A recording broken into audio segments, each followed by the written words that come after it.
We can also use our limit definition of a derivative to find the derivative of a rational function. Here we have kind of the basic rational function, 1 over x, and we once again have our limit definition.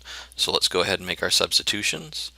We're going to have the limit as delta x approaches 0 of 1 over x plus delta x minus 1 over x, all divided by delta x.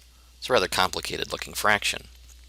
What we'll do first is put the fractions in the numerator over a common denominator.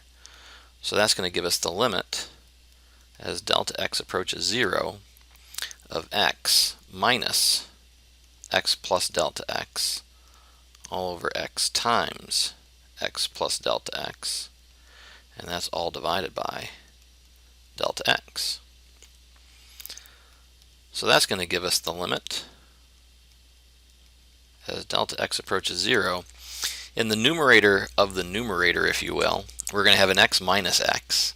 So those are going to go to 0, and all we're going to be left with is just a negative delta x. So here we have a negative delta x divided by x times x plus delta x, all divided by delta x.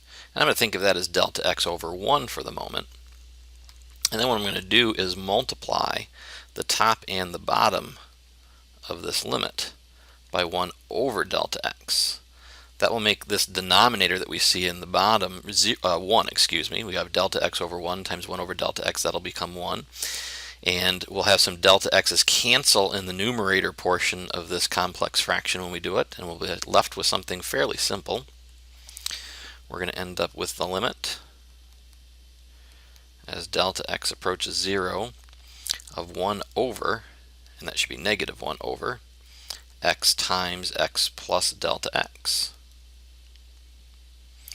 As we let delta x go to 0, this will leave us with negative 1 over x times just x, because the x plus delta x, with delta x becoming 0, is just an x.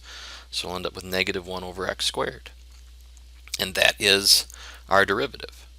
That will give us the slope of the function 1 over x at any point in its domain by just simply plugging in the x value.